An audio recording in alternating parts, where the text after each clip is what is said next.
There's no place to escape to. This is the last podcast. On the left. That's when the cannibalism started. What was that? Fuck yeah. All right, let's just do it. All right, that's Marcus. I'm Ben, all the way from beautiful Los Angeles. Who is that famous movie star over there? A&W Root Beer presents Henry Zabrowski. What, you have a sponsor now? Oh, you know I do. But only you?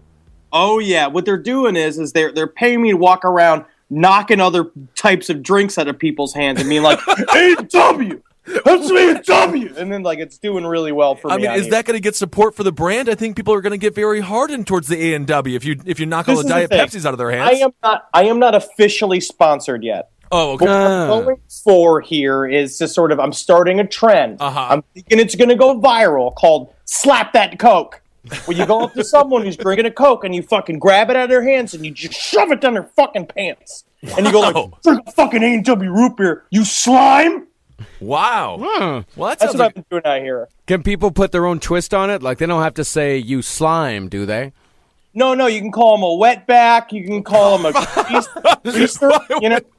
You can call them anything you want. I like to call it, especially if they're not Mexican. Of course, I'd say specifically if they're not Mexican, because otherwise that's extremely racist and will result in a beating. If they're Mexican, call them a redcoat. Those goddamn Brits.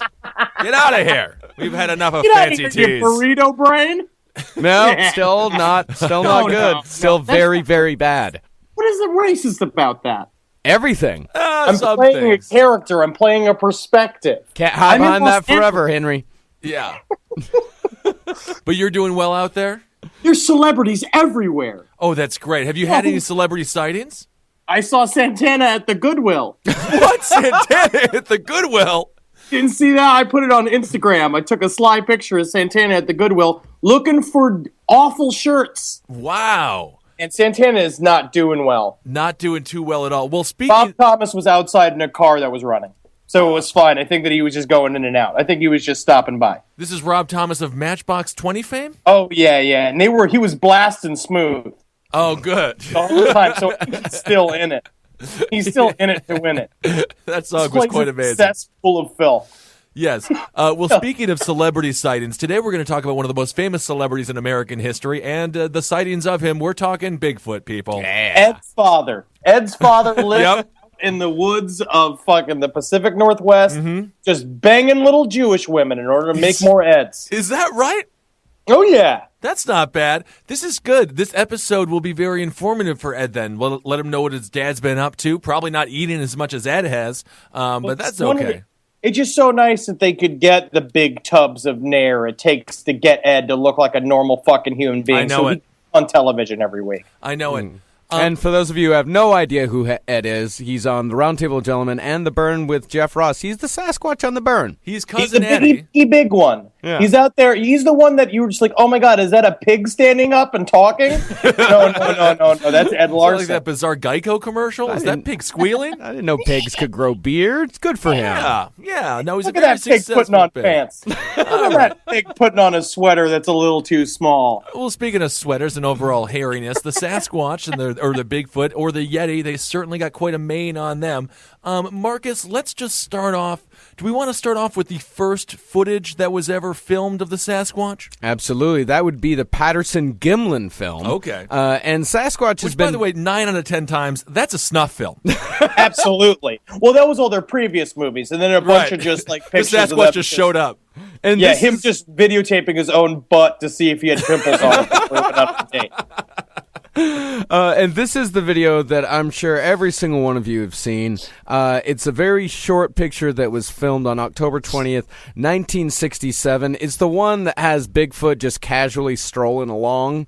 They say that it was a female Bigfoot that they originally had caught squatting and taking a shit next to the river. Mm-hmm. Oh, well, no girl wants to be caught doing that, even a Bigfoot girl. Yeah. And, of course, the Bigfoot also has gigantic hairy tits. Holy Lord. Mm-hmm. Yeah, I love them. them. Love them. Get in there. And as you can see, you say the Bigfoot's taking a shit, looks very annoyed as it's walking away. And you wouldn't think that an animal that is just generally an animal would look annoyed. So you think there's something special to the Bigfoot brain, something special that might make them ashamed of a public poo-poo? Yeah, just a little bit more human than the simians. We're gonna say you say ashamed, but it really just comes down to it's inconvenienced. And I'm just really surprised it didn't. This is the thing. This is the only thing I would say is like that makes me believe it's a hoax. Is that wouldn't it attack them? Right. You know, like if you film me taking a shit, if you bust into my house and film me while I'm taking a shit, I'm coming at you. But I mean, you got poo-poo in the butt. You didn't have time to wipe. It's got that squeaky feeling. You just want to get back home where you can finally hop in that shower. Yeah, and Patterson and Gimlin were also both armed. Yeah, well, yes, and 2 horses as well, which are terrifying beasts. Yeah. Yeah, but it was just with like nunchucks. These guys are they are a couple of clowns, but they may have made the only piece of footage about Bigfoot that actually exists because I mean people fight it all over the place though. So let's pretend this film is real. Where was it shot? It was shot in California. Okay. Yeah, right outside super of northern Orleans, California. And what year Six was Rivers National Park. Six River. And what year was this shot in? 1967. Okay. So I guess so the weed was sweet and music was jamming. Oh, Jimi yeah. Hendrix was just on the scene. Was that- This is just me setting the scene. Well, the streets of San Francisco were filled with hippies looking for answers, making questions. Yeah, that's the thing. It could have just been the lead singer of the Grateful Dead on a terrible bender. What was that fella's name? That would have been Jerry Garcia. Jerry Garcia. I'm sorry. Who was I only know him by his ice cream name, Cherry Garcia. Cherry Garcia, which I think is more important in the end. Think about it. That's made me happier. I have spent more time with Cherry Garcia than Jerry Garcia. I'll It's say that. very sad. I'm literally sitting in a bucket of Cherry Garcia right now. Man, this is an eating town. Well, here's some interesting background for both Patterson and Gimlin. Patterson died of cancer in 1972, and Gimlin didn't talk about the subject until the year 2000, when he finally began giving interviews and making appearances at Bigfoot conferences. Now, here's my question for you. Because his cash ran out. Exactly. Yeah, how excited was the guy who finally got Gimlin for the Bigfoot conference? Excited, then immediately like, oh yeah, that's why he hasn't spoken in 30 years. He knows nothing. Because he's taking all the free ketchup packets out of the Burger King, going like, well, you never know when you need some free ketchup. Like saying like stuff like that. He's sleeping on the couch. Yeah, like lingering while your girlfriend's in the bathroom. Exactly. I wish ketchup packets would have those funny sayings like the Taco Bell packets. I don't even like hot sauce. I just take all of them and laugh. What I love it here too is that I was reading this like one little bit here, and they were saying that when they finally captured the beast, he said you characterize the creature's expression as one of contempt and disgust. Mm-hmm. You know how it feels when the umpire tells you one more word and you're out of the game? That's the way it felt. Doesn't sound. Can't get enough of those little league analogies. Let's go for some of the criticisms of this film. We can go through some criticisms of it, and can we get to the positives first? What are there? The positive is that it looks like a monkey. The positive is that it's a bit, whatever it was very big. Are there any scientists that think that this is a legitimate possibility? Absolutely. And these are real scientists. Yes, these are real scientists. Okay, so they do have some support. There's this guy, Grover Krantz, that he points out mostly let's first say that his first name is Grover, and that's a problem. Mm-hmm. Any if your name is Rupert or Grover or like Hedgehog, the only thing a Grover could ever invent accidentally is the chia pet. Well, one thing that a lot of anthropologists have tried to do to actually authenticate this is that they can look at how the person walks, and they can compare how a human walks to Bigfoot or how Bigfoot walks compared to a chimpanzee. Mm-hmm. But the only problem with that is the film is done at 24 frames per second. The frame rate isn't high enough to actually distinguish that with any kind of scientific credibility. However, how convenient. Interesting. However, what Grover points out is he mostly points out to the dimensions of the creature, how gigantic it is. He points out that the tremendous width of the creature's shoulders, he estimated at 28.2 inches after deducting 1 inch for hair, or 35.1% of its full standing height. Which you also have to do with Ed Larson in order to see if he can fit in a cubby hole. He had a full standing height of 78 inches, or 72 inches of its walking height, which is a bit stooped crouch and sunk into the stand. The creature's shoulders are almost 50% wider than the human mean. For comparison, Andre the Giant had a human ratio of 24%. Holy shit. So whoever this was fucking massive. However, I will address that later, the gigantic creatures. Only very rarely do humans have a shoulder breadth of 30%. Krantz argued that a suited person could not mimic this breadth and still have the naturalistic hand and arm motions present in the film. He also says that the figure's stride, center of gravity, and biomechanics aren't consistent with a human's biomechanics, center of gravity, and stride, just that this thing moves very strangely. Okay. And this does not account for the fact that he may be a skilled mime or character actor. Mm-hmm. This is California, after all. Think about it. Think about it. And so Krantz also showed the film to a man named Gordon Valiant, who's a researcher for Nike shoes, who says he made some rather useful observations. A researcher for Nike. Put them on your feet. I'll tie them up. It's the laces that keep them on. Isn't that weird? Some people don't use the laces. That's weird. Mm-hmm. It ain't spaghetti. But I eat it. So, after all these years, you did have some anthropologists, some mainstream scientific community anthropologists, which all of the Bigfoot supporters call the mainstream scientists, the MSS. Okay. Mainstream scientists, MSS. It took me a little bit to get there. It's a lot to get to. Yeah. That's fine. There's a lot. That's one thing I'm discovering about all of this stuff is there are a lot of acronyms. They love a lot of acronyms. They love them. Very hard to get your brain around. So some anthropologists did come out. One even wrote a book in support of it.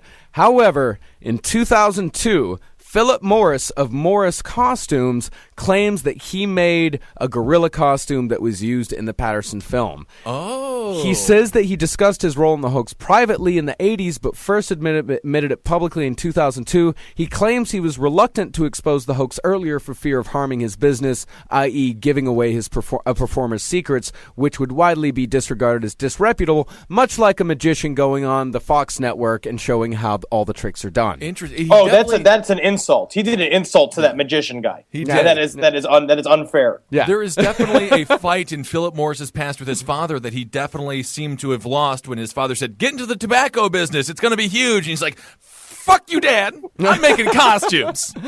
Well, Morris said there is another.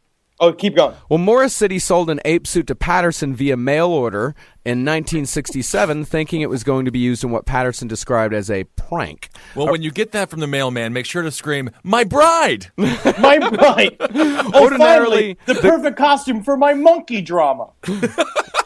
This is strange. I did not know this. Ordinarily, the gorilla suits he sold were used for a popular sideshow routine that depicted an attractive woman changing into a gorilla.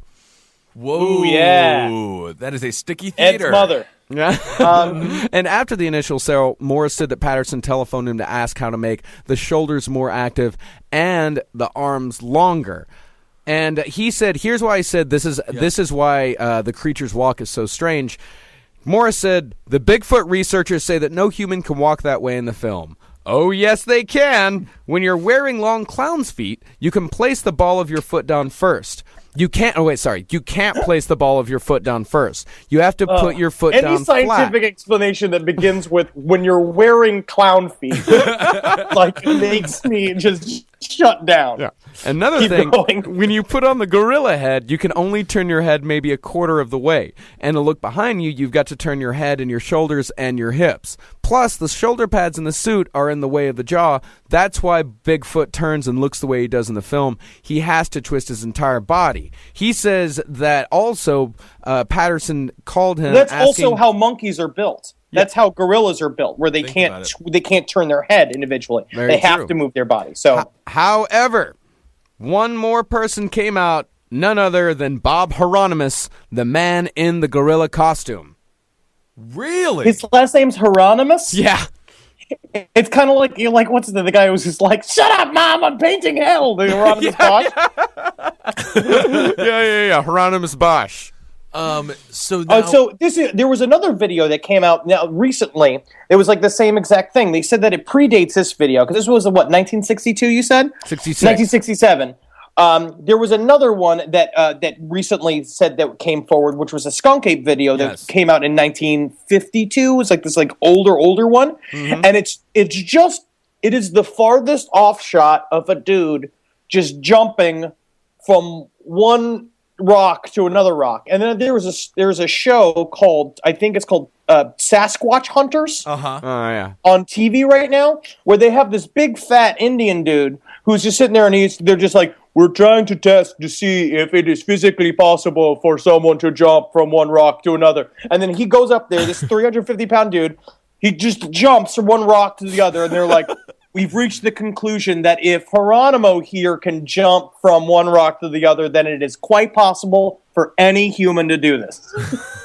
It's the silliest thing. Well, Bob, not only was Hieronymus in the ape man in the video, but Bob Gimlin also borrowed Hieronymus's horse, Chico. Okay. Yeah. And he says all these people do not deserve any attention. You know what I mean? It's just like they accidentally got into the national spotlight because it's just a bunch of because I know that they went up there to film a movie. Yeah. They went up there to film a movie about Bigfoot. Cowboys and all this stuff, up in the mountains. No, they were going there to specifically record a movie about Bigfoot. Was the person dressed as Bigfoot to try to lure out other Bigfoots? Do these folks believe in Bigfoot at all, or were they just attempting to make a fake little film? It said that they were making a fake film because the man who died of cancer was out of money, and he was just trying to figure out any way to make a little bit of money on something. So he figures, I'm going to spend the rest of the money I have on a $350 ape suit and then somehow make more money off of the ape suit video. You gotta flip it, man. That's right. Put money in and you flip it. You gotta make an ape suit to make money. Everybody knows it. Yeah. And he says the reason why the shoulders were so large because he had football shoulder pads on. And actually the suit was $450, and it was made of Dynel, a synthetic material. Well, that football which probably gave him cancer. It's probably like asbestos, like everything that was made in the they loved asbestos back in the day. Oh, yeah. Because it worked. It did work. Worked out to thin out the population anyway, including my grandfather. This is kind of funny you mentioned the football shoulder pads. That would be amazing if that's what football players had to dress like, skunk apes. I mean, that's an exciting game I can get behind. I would fucking watch it forever. Oh, absolutely. That's for goddamn sure. You have people dressed up as clowns on one side, Bigfoot on the other side. That's what they need to be. That's football needs. Like Ravens need to dress like Ravens. 49ers like need giant to dress birds. Exactly. Get into the theme of your team, please. How are the Browns going to dress? We can't talk about it. We're not going. Nor can we talk about how the Redskins are going to dress. That's going to be up to the league to decide. You could argue you might want to change both those names. I don't know though. So, what are some other evidence? We have We have the debunked Gimlet film or Gimlin film. There's a movie Gimlin film. Yeah, because I keep doing that same thing. Like we're saying, like Gimli and my Bigfoot. Yeah, exactly. Yeah. I'm thinking Gimlet or Gimli, which are one thing's fun to drink and one thing's fun to watch and laugh at. It's a bad last name. None of these people have good last names. So this one from the 1950s. This was the fella jumping over the rocks. This was just a person jumping over rocks. Also completely debunked. Yes, very much so. I mean, it was just by the show Sasquatch Hunters, which is still just like these guys were interns on Monster Wars that was on Animal Planet, and then we got their own show, basically. So, Henry, you've been watching a lot of these shows, and you were mentioning one of the fellas who was a huge skunk ape hunter. What's that guy all about? Love this guy. His name is Dave Shealy. Now, Dave Shealy, He spends most of his time in the Big Cypress Swamp searching for the skunk ape when he's not maintaining the Trail Lakes compound. Now, the Trail Lakes compound is what he says is his skunk ape, preserve that he's made in the Florida Everglades. He lives down there. How many skunk apes are in this preserve? So this is his story. He's born September 28th, 1963. He spent his entire life living in the Everglades. His family history in the Everglades can be traced back to 1891. As far back as Dave can remember, rumors circulated around town of a creature covered with hair, standing upright like a man, smelling like a skunk. At the age of 10, every dude leaving the bar. This is his website. We're gonna put it up on the Facebook page. It is fucking glorious. This guy, it's all just glamour shots of him sitting on his stool and this amazing bio he wrote. To date, Dave has had a total of 3 confirmed skunk ape sightings and collected valuable information in regards to skunk ape habitat and density. He estimates that between 7 and 9 skunk apes exist in the Florida Everglades. Well, the only thing I know is there ain't 8 of them. There ain't 8. There's somewhere between 7 and 9, but I'll be goddamned if it's 8. Dave's research takes him to some of the most remote areas in South Florida. Oh, wow. Include nice. Gluffer's Tavern. Ew. And what's it called? Gluffer's Tavern. Oh, Glover's Tavern. Did you say Gluffers? Yes. No, that's not real. That's just where he comes from. Yeah. Okay. He made a documentary for Florida International University. So basically, he has seen, think about the kind of PTSD this guy's got to fucking deal with. Yeah. He's seen a skunk ape 3 times. 3 times. And that is smelly. And what I like here about the skunk, it's like, so that, as we didn't really begin to talk with a big Bigfoot general thing, but basically every single, tribe, every single, group of people all over the world have a story about monkey people. Right. Which is essentially, again, is probably just, the big dude in town. You know what I mean? Like when Ben Kissel, if Ben Kissel, someone your size, showed up in Mexico, like someone fucked someone and they accidentally had a 7-foot child. You know what I mean? Grew it to 7 feet. That was their skunk ape. Right. Absolutely. Yeah. You would be considered a skunk ape. If I put you in a fur coat and put you out on a mountain in Oregon, we'd be getting fucking Bigfoot sightings. Boom, boom. Left and right. Boom. Left and right. Yeah, absolutely. Right? Especially with my wide gait and bizarre walking habits. Absolutely, and your love of pretzels. Yeah, that's how you catch skunk apes. Oh, that's the thing. Maybe I could just convince them. Well, Henry, you have to be the town crier. I'll let you take a couple of sweet pictures of me. And then when they're like, what does he want? Oh, wouldn't you believe it? He loves Coors Light, and he loves pretzels. We better get him a whole bunch, otherwise he's going to get angry. And he desperately needs a flat screen TV with a Netflix connection. And do you got an extra woman? So the skunk ape, and specifically, I'm sure you guys may know about it, but this is the Florida monkey. This is the Florida Bigfoot monkey. And the thing about this skunk ape is that he smells very bad. He's similar to rotten eggs, methane. He smells like farts. It says that he hides because of the fact that he hides in alligator dens. I'm sorry, I'm filled with burps. Oh God, and flax is just fermenting in my intestines. Shut up! I mean, it's really something gross. They hide in alligator dens filled with swamp gas and rotting animal cadavers. Others speculate that they smell because they never bathe. Think about that. Yeah, because you catch a skunk ape in your shower, what kind of fright's that going to give you when you're on your way to work? That's what the movie Psycho should have ended with. He pulls back the curtain, tries to stab the woman, but it's a skunk ape. It says here it's diet. They eat meat and plants. It's mostly birds, and they hang around rookeries. What's a rookery? A rookery is where one will keep a large amount of birds, mostly ravens. Oh, think about that. Yes. And that's where all the new kids on the force lived. So you had Florida has the skunk ape, and where does the Sasquatch reside? That is Northern California and Oregon. There are whole places devoted to skunk apes. It's like in Bigfoot up there. It's where it's like there's a whole industry. So everyone's obsessed with it. It's kind of like what's happened in Roswell with aliens. And in fact, in Skamania County, Washington, it is illegal to kill a Sasquatch. That is on the books. And is there any other place where it's illegal to kill a Sasquatch? Well, I'll tell you where it's legal to kill a Sasquatch. Texas. Wow, very good. Yes, you can actually, like a Oregon-based Bigfoot buff, John Lloyd Scharf.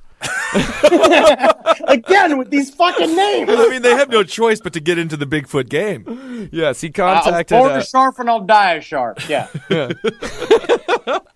He contacted the Texas Parks and Wildlife officials to see if he might have a fighting chance of hunting a Sasquatch without getting busted. Turns out the way the law is written suggests it's okay to turn Bigfoot into the biggest trophy that ever hung above the fireplace. And in fact, there is a movie coming out here in a couple months called Shooting Bigfoot. It's about a man named Rick Dyer, who, by the way, Rick Dyer is a well-known Bigfoot hoaxer. Oh, okay. Which I love, because every single one of these guys has like a history of being a hoaxer. Mm-hmm. In 2010, he was caught. He did an interview with a local news station in which he said that he would charge people $500 per trip to go on Bigfoot hunting expeditions, and he's like, "I know such thing as Bigfoot." And then he's like, "I know." There ain't no such thing as Bigfoot. Of course not. Yeah, it's exactly like what Cobra did. Yeah. However, in 2011, something changed, which I will imagine it will be revealed in the movie. And on September 6, 2012, while on a Bigfoot hunting expedition outside of San Antonio, Texas, at 2:30 a.m., Rick Dyer shot and killed a Bigfoot in the back of the head while the Bigfoot was eating from ribs on a bait tree. You know what? I was reading right here about Bigfoot bait. Yeah. What really good Bigfoot bait is they use deer liver, which is like one thing, which they rub it on a tree and then they fucking hump the tree and then they shoot it in the back of the head, I guess, like Rick Dyer did. But they said that the number one Bigfoot bait is dry beans. Really? Dry beans. That sounds pretty good. What kind of beans? Like pinto? Red? It says here black-eyed peas, pinto, and kidney beans all work. However, large lima beans are the recommended bait and should be considered your first choice, because the big thing is that vultures won't come and eat it. Very interesting. So when this guy, I thought shooting Bigfoot, I thought they were referring to via like a camera. Well, but this is all about a gun. Well, they did. He does actually have 3 minutes of footage of him running out of the tent with a gun. Okay. And it is also quite possible that the film will include footage of the aftermath of the shooting. So we're going to see a dead Bigfoot. I mean, this film, it's going to be in the Tribeca Film Festival, so right. Who knows? It's legit. It's legit, you know. And possibly. Right afterwards, they're going to show the footage from Osama bin Laden's death. Oh, right after. Interesting. Yeah. Right after it. Well, so you better stick around after the fucking credits. Here's the funny thing. It's the same movie. No! Weird.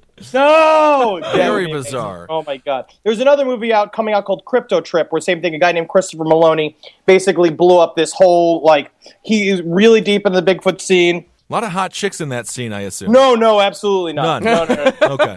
Never was. So what's this movie all about that he's making? Oh, it just is just him collecting a bunch of bits and pieces of people seeing various cryptids, what they call, and he says that his own experience with giant birds and pterodactyls. People see pterodactyls and stuff like that. Yeah, giant birds. Most notably the thunderbird, the Native American bird of lore. Oh, and that's what they're now considering to be what is the what that would be is essentially gigantic prehistoric birds. Yeah. But cool. Basically, he just he was talking with a guy named Todd Neese, who's in this film, he has now turned his whole life. He was a former Army sergeant, and was stationed in Oregon, and he saw 3 gigantic primates up in the woods, and basically quit the Army and started the American Primate Foundation, and became a ludicrous person. Yeah. Well, it's another one of these guys. He's another David Shealy, who's his whole life is now Bigfoot. He's changed. That's what people say about these guys, and that was basically what Crypto Trip is about: is how people's lives are changed by meeting these creatures. Are there any videos or photos of Bigfoot that exist right now that have been confirmed to be possibly real? Well, the most recent Bigfoot video that's come out was in May of last year. Some kids in Idaho filmed a Bigfoot kind of walking through the woods. Yeah. And it's still, a little blurry. And I did a little bit of digging. All right. And I came across a website called cryptozoologymythologyadventures.wordpress.com. Oh, so easy to remember. And it's talking about this latest footage, and this person's watching it, and they're also going through some of the comments, and the comment that caught their eye was, Bigfoot's cloaking device must have been malfunctioning. And the person says, yeah, I know it sounds stupid at first, but think about it. This article / recent sightings aren't like the Patterson footage where they were using a grainy 35mm camera. It is 2012, and we have much more advanced cameras. So why can't we get a good picture of this thing? Is it possible that this animal may have a natural ability to distort a camera or electronic equipment? Or is it more likely that hundreds of thousands of people just can't work their cameras? Those are two very good questions. So now goes along the same thing with Bigfoot being an alien. That's exactly where I was going with this. It could be that either he has a natural aversion towards electronics, or that Bigfoot has alien technology, including cloaking devices. I mean, which is there are people who are now saying what they've seen is UFOs being manned by ape creatures, and they've seen like UFOs coming down and ape creatures coming out of it, and basically one has said that they saw a grayish ape-like creature with a large downward angled snout, no neck, and a sizable waist moving outside of a UFO that was landed on the ground. Oh, I thought you were going to say a coffee shop at 3 a.m. in Santa Barbara. But now this completely goes against what we think of aliens. Hairless, bald, thin, kind of wiry-looking creatures. It seems to be, and maybe I'm just stereotyping here, I would think the Sasquatch isn't good with small technologies. I absolutely not. I think, but we're also we're limiting our idea of aliens. There are many, many, many types of aliens. So there could be a monkey people. I suppose so. There could be. Well, the earliest clues date back to 1888 when a cattleman described an encounter with friendly Indians in California. Okay. They led him to a cave where he saw a hefty humanoid creature covered in long, shiny black hair with no neck, sitting cross-legged. One Indian told him 3 of these crazy bears had been cast out of one a of small these moon Larsons that dropped from the sky and landed. The moon was ascended back into the air, so it's highly likely the crazy bears were really Bigfoots and the moon a spacecraft. That is very likely. Always trust a Native American. Always trust a Native American while they're tripping balls. That's when you can listen to them and believe what they say. And this was also before the hipster beard craze. So a lot of people look at these guys and they think automatically, oh my God, a monkey person. So maybe we should just do a shooting Sasquatch right here in Williamsburg. We'll use a camera, of course, because we can't go to prison. And I think we could find a dozen of them easy on a Tuesday.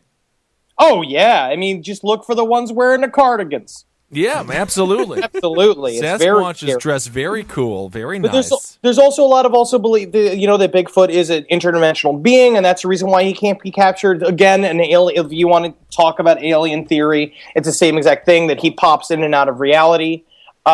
He is a ghost. Bigfoot is a ghost. Yeah. It just seems like... It sounds like he would be great to work for the CIA. Something like that. How do you know he doesn't? I don't know. Intriguing. Flip your dumb shit.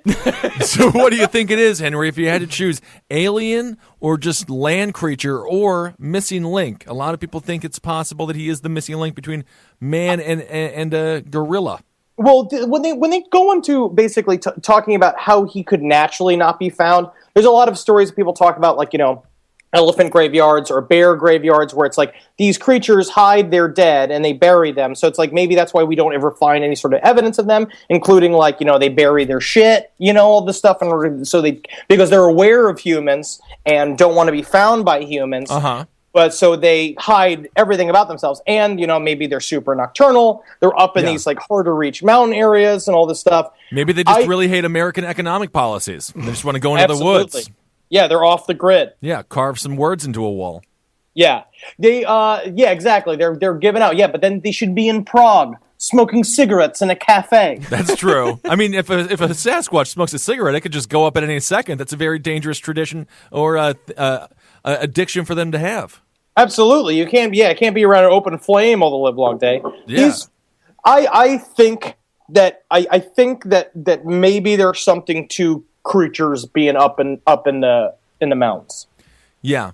But it's creatures. It's not aliens. I don't think it's aliens. What do you think about, like, what is it? What's the other one? The Yeti. The Yeti, yeah. So all of these cultures seem to have a Sasquatch-like mythology. It seems very interesting, unless they got together in some bizarre Sasquatch meeting pre-internet. Everybody, but it's the same thing with aliens. It's the same exact sort of stories that have been passed through every single generation, like that seem like they wouldn't be connected, you know. And a lot of people talk about, you know, and a lot of these native people have high amounts of respect for these creatures in terms of, like, they seem to be, you know, they call them wise men of the mountains. They call them, what's another term for them?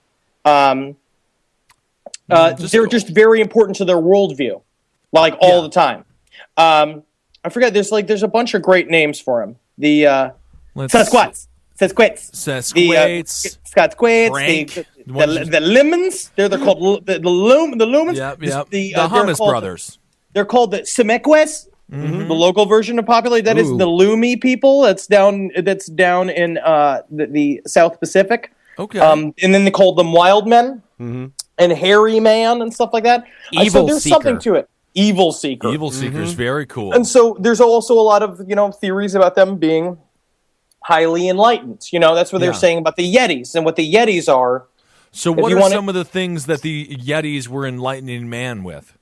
Well, it's not that what it was is they were living truly in peace with the earth, and that I think we talked about this once before on the cast, of course, about the idea that there's like a belief that if the earth is one gigantic living organism, and that, you know, like humans, like they say in yoga and shit like that, you have a thing called a kundalini line, which is like your power line that runs from your nuts to the top of your head, which is and that's where your chakras, and you're supposed to align your chakras, and so that the earth itself has a kundalini line, like it has a chakra line. Sounds like something you would limbo after. Hello. What are you, a comedian? Hey, schmuck. that apparently, but according to these kundalini lines, that's where they say it's like it runs through the Himalayas, which is why Buddhism came about, and where Bigfoot like lives, and then he's up there living in peace, communing with communing with what would be the God energy. So who would you say is the most enlightened, the Yeti, the Sasquatch, or the Bigfoot? Oh, the Yeti. The Yeti, no doubt, huh? Yeah, because he hangs out in Tibet with all the monks. And then the most primitive one? The skunk ape from Florida, of course. Skunk ape from Florida, the Florida one, yeah. And then your Sasquatch / Bigfoot, that's just more of your middle class. Yeah, because he's probably eating bath salts. Sure. And fucking sucking on a taco from Taco Bell, you know, like sitting in his car, like letting the car just run in the parking lot, you know, just like anybody in Florida. Not good. Bad for the environment. Or the Bigfoot could be a plot of our government to make us afraid of our mountains.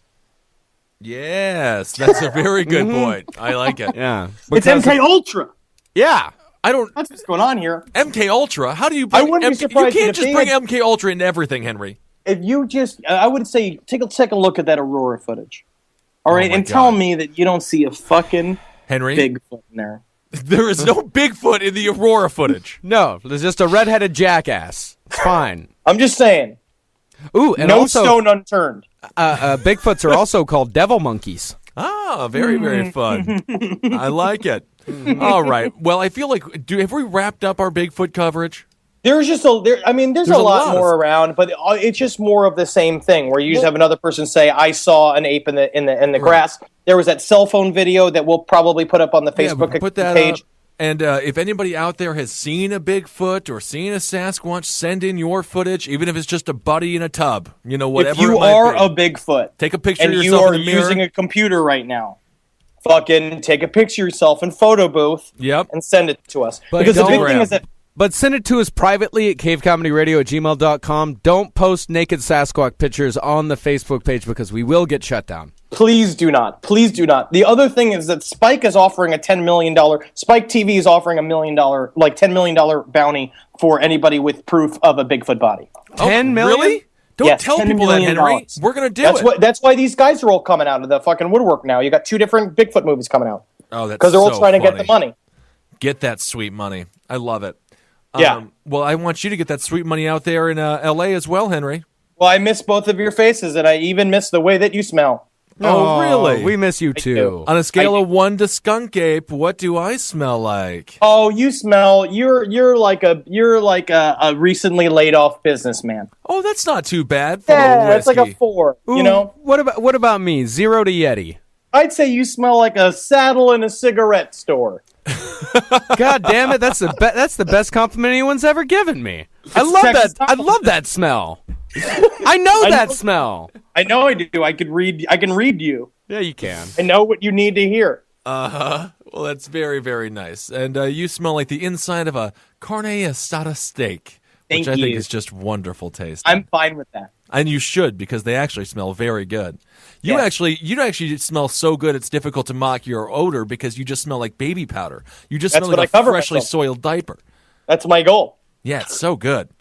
Oh yeah, gotta- we gotta- I go for comb liquid, the blue comb liquid. That's nice. If we do the tonic. not bad. If we do ever run into a Sasquatch or a Yeti or a Bigfoot or a skunk ape, we just got to teach them your techniques to overall cleanliness, and they're going to be out there looking for gainful employment before you know it. We just got to put them in a bathtub like that scene from Pretty Woman. Oh, it's going to be great. Yeah. They'll be our little Pretty Woman. Oh, that's wonderful. But you can't do everything you want to do with them, Henry. Keep your hands off the skunk ape. Let me see him. Let me see your skunk ape tits. Don't stop shaving the skunk ape tip. Henry's just constantly shaving the tits out.